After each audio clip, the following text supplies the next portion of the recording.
Alright, this is 10 Mile Rocks parking bay. Somewhere around here there's some rocks, but I believe they're over the other side of the road, sort of straight ahead of us. We'll head on down to Balladonia. I'll show you Balladonia, what a lovely place that is. And then 90 miles straight through to Couldnt. And then when we get just before Cockabiddy, we'll go and have a look at a couple of caves, if the track's not underwater.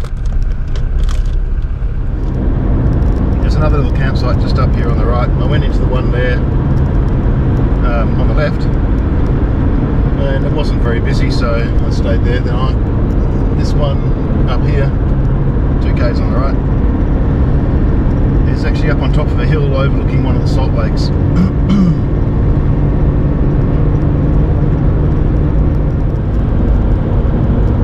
That's the other camp area just on the right there. Not a bad spot.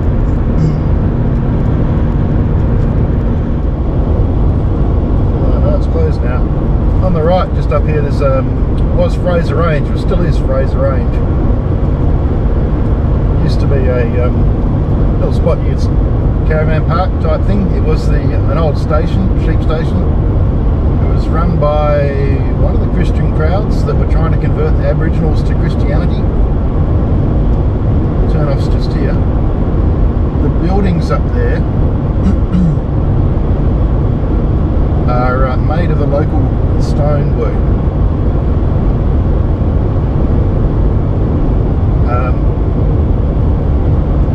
That's interesting. It's still got one sign saying it's open, the other sign says it's not. But anyway, if you want to go in there, I'm sure they'll let you have a look at the buildings. The old backpacker tours used to stop off in there, and they used to use the old stone cook's hut, cook up their dinners, and sleep in the old Singleties quarters, which are made of stone.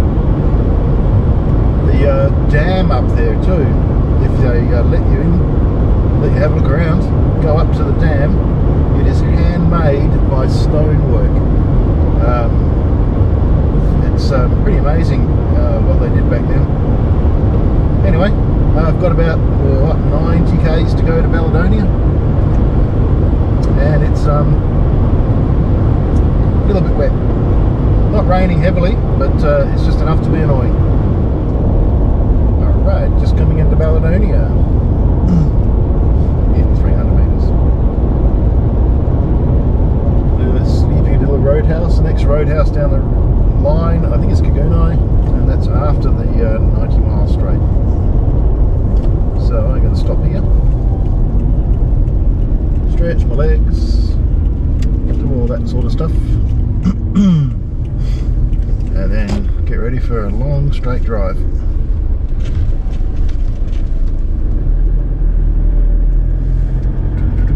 It hasn't changed much in 20 years.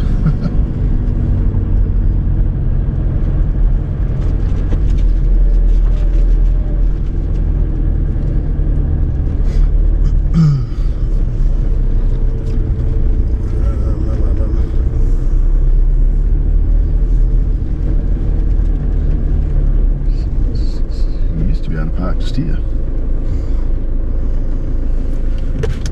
Museum. Oh yeah, Skylab crashed around this area, so they got the museum for it there, and bits of Skylab at the old space station here. Anyway, just leaving Balladonia,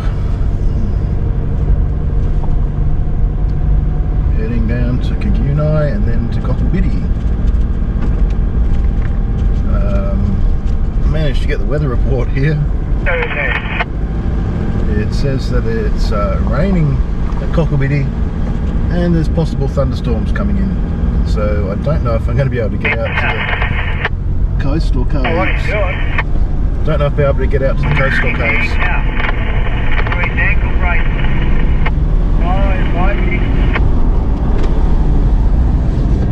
But we'll find out.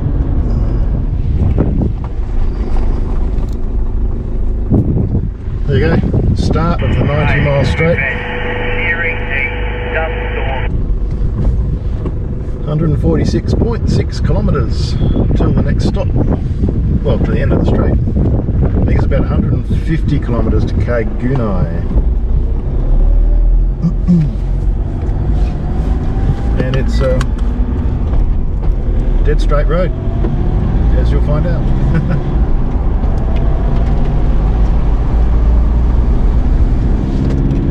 And it's raining. And the weather forecast said thunderstorms coming in. So I don't know what the track's going to be like getting out to the caves. If it's wet and sloppy, I won't bother. I'll try and get to them on the way when they come back from the eastern states.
Only 130 k's to go.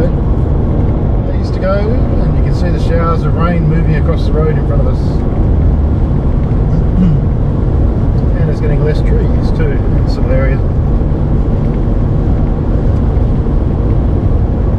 Been quite a few motorbikes too, but they'll be enjoying the weather. 30 k's to go, and we've got the lovely weather. Especially when the trucks come towards you. It's like getting sitting in a car wash. Just coming into couldnt, or couldnt, however you want to spell it. I'm only stopping here because it's been really rough driving along. It's been very wet.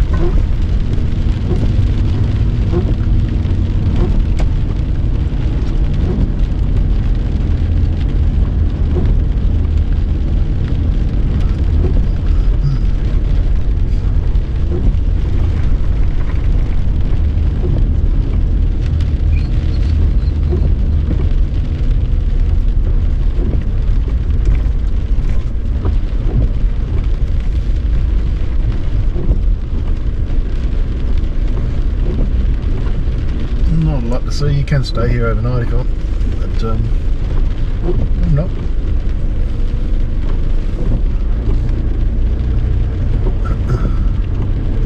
As you can see by the bit of water on the ground out there. And I'm going to try and get into the caves, so if it looks like this on the way into the caves, I'll be forgetting it. And if you can see out that side, that's the end of the 90-mile straight. Or 146.6 kilometre straight. Next stop is a little bit before Cocklebiddy, a look at what this track's like, but I'm not holding my breath for it. I reckon you can see the amount of water that's around now. That track's probably going to be underwater.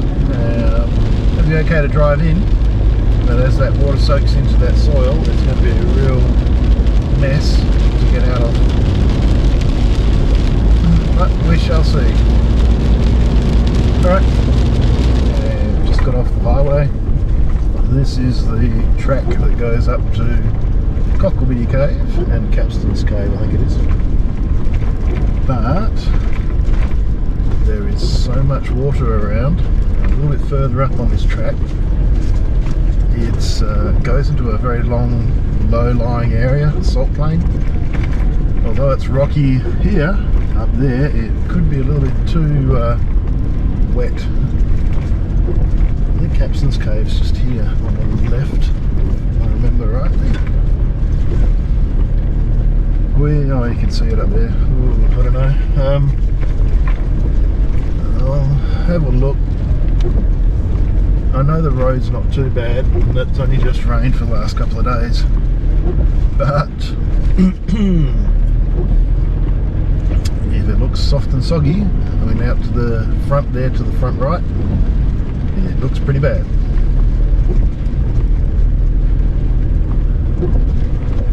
Cave entrance is unstable, yes. In fact, they took the ladder out to stop people climbing down into the cave, which is a bit, it's fair enough, I guess. If the road's like this for quite a while, it's nice and rocky, that's good. But have a look out that way. Can you see out that way? It's just water everywhere, like in front of us.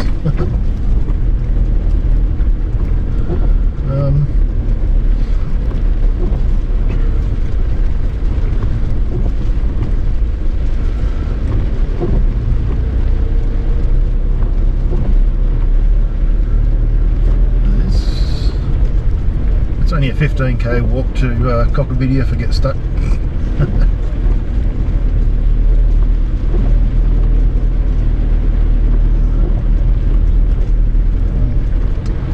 The other thing is, if you stick to the track, it's been driven on a fair bit, so it's slippery there. So it's compacted a bit. So it makes it easier to drive on and sort of a harder base. But there's so much water.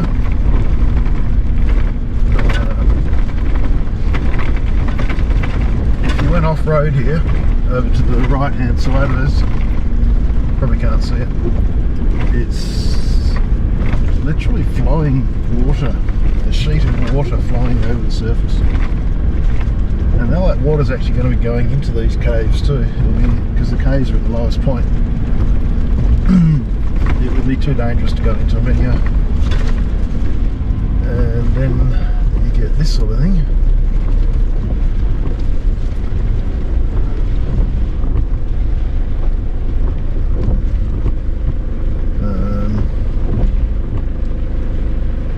You see the water flowing down there. That's a river. Further up there,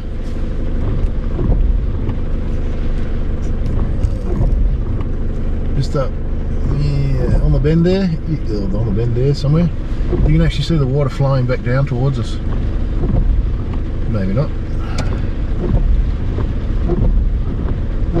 That's not my kind of ideal drive. I think I might skip that one. We'll have a look at Poston's Cave. Now the catch is to drive to turn around without getting bogged.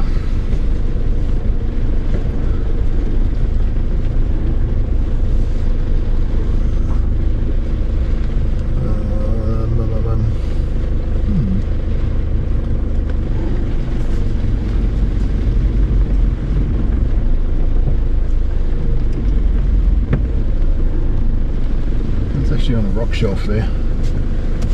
maybe when I come back from the high country we'll be able to get into these caves, but certainly not today.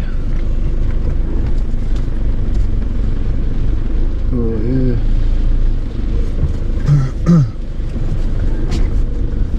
Even that little turnaround, it's just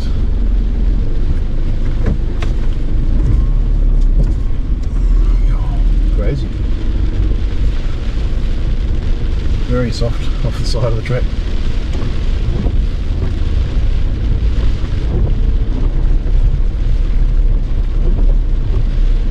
Alright, well, that was Cockabiddy Cave down there. Oh, there we go. New battery. Might be underwater. Yeah, the road's actually, the air highway in places is underwater. And I've got to get down to a cave down there that's a kilometre down that track, so I'm not going to do it. I'm here by myself. And There's some water here now, isn't there? it's just too deep. If I get stuck in there, it's only like 5 k's out of Cockabiddy, but it's not worth the walk in the rain. The problem is I've got to find somewhere to turn around to get out of here. That was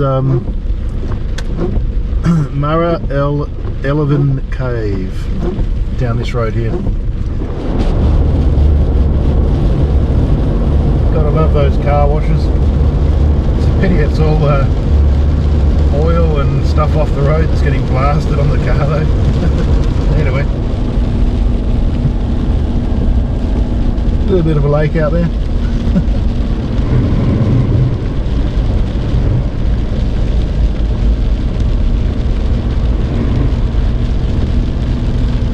And this is Australia's #1 highway. At least there's no trucks coming towards me. There is something coming up my arse though.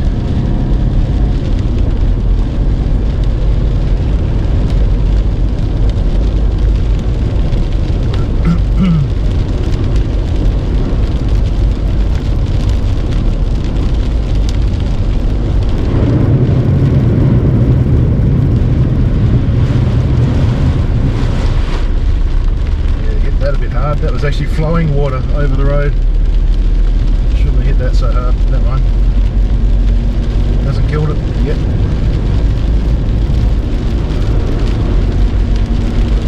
Certainly would have cleaned the underside.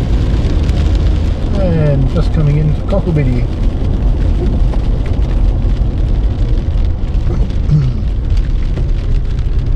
Just behind this is the track that goes out to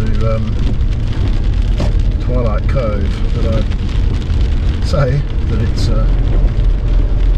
not a go at the moment. Yeah, there's a road under this water somewhere. It's actually, some of the road's actually flooded and it's got flowing water going over the road on the air highway. You can see out there onto the left, it's just water everywhere. The caves are all you just can't get to them. The tracks are all underwater. So I'll keep heading east, and hopefully this rain will overtake me and clear up a bit. Or it'll probably... That's not a very good sign actually, that bloke's got a yacht. I said exactly the same thing. Yeah, this rain will probably turn into snow by the time I get to the high country, so I wouldn't be surprised. Anyway, we'll keep on plodding on, and I'll do the caves on the way home. Just coming down Madeira Pass. I won't even bother calling in at Madeira because it's all fogged out down there, so you won't see much. I'll keep going until I find a spot and go find somewhere to sleep.